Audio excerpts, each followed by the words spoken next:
Hello friends, good evening to all. So let's continue our discussion. Now we have almost summarized all the instructions and the guidelines that our master has given us as far as taking a long case is concerned.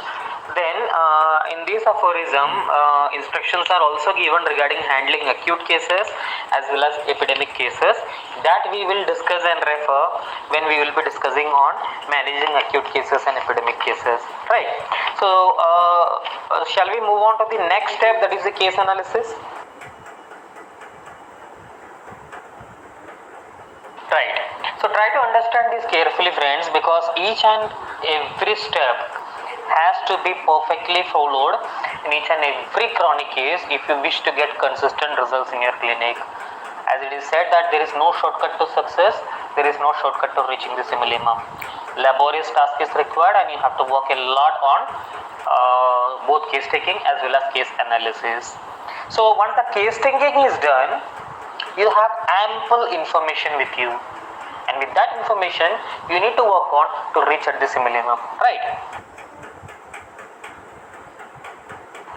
Now see, keep in mind friends, keep in mind all the symptoms that you have got after the case taking is not equally important.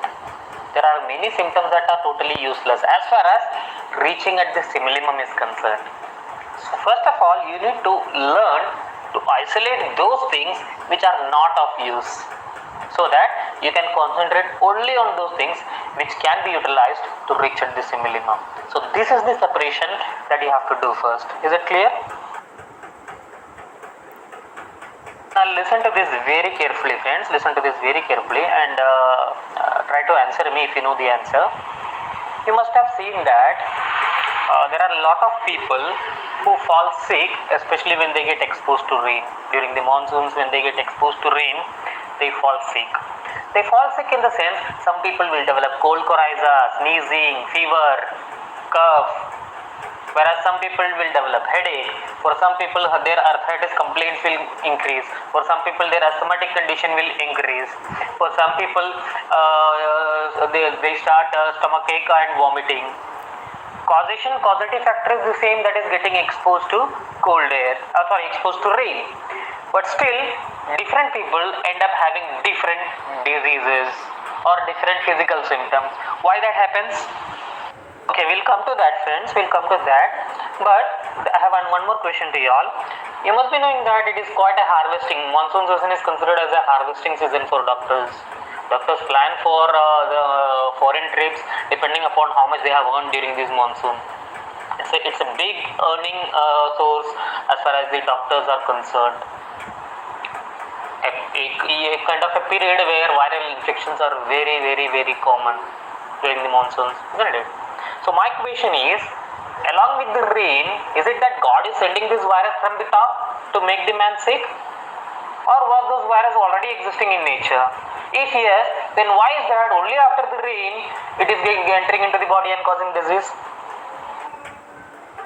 Why do these viruses enter into the human body? What is their purpose? Do you all agree if I say that the platform that our body provides to them is ideal for their growth, reproduction and multiplication? Do you agree with that? I am waiting for the response from each and everyone who is online, because this is very important to understand. We are just about to start the classification of symptoms. For that, on what basis we classify, it is very important to understand. These viruses usually are not allowed to enter into the body because we usually have a strong dynamic protective covering. When we have a strong dynamic protective covering, the vital force is in order and these viruses and other pathogens are kept outside. Even if they enter, they are thrown out before they can cause any damage or destruction by the vitality which is in order.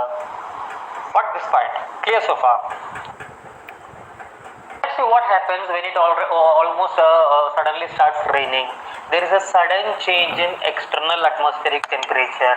We have seen that when we were discussing the factors that lowers or brings down the strength of the dynamic protective covering. We have seen that sudden change in external atmospheric temperature is also a reason. So when it starts raining all of a sudden during the monsoon, this body temperature drops.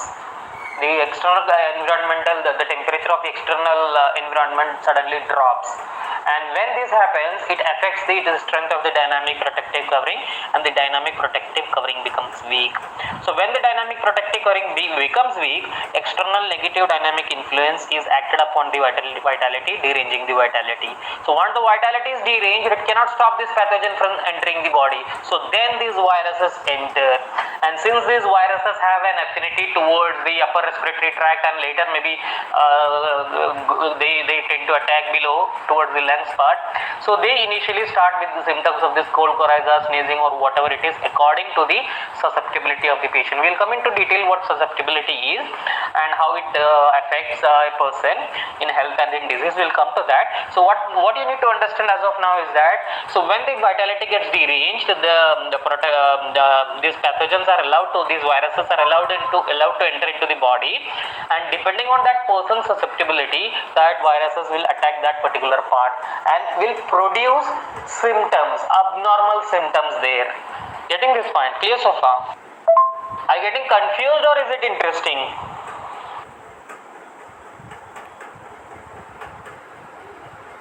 Listen to this very carefully, friends. Listen to this very carefully. Before the viruses enter into the body and produces abnormal symptoms, when the negative dynamic influence acts upon the vitality and deranges the vitality, as we have seen that when the vitality gets deranged, it creates a disturbance, and that disturbance will flow from center to periphery, affecting first our will and emotion, then our intellect, then the physical generalities are altered. So these are the three types of important symptoms that you initially observe in a patient even before the physical symptoms appear. Changes at mental level, changes at physical level. Understood?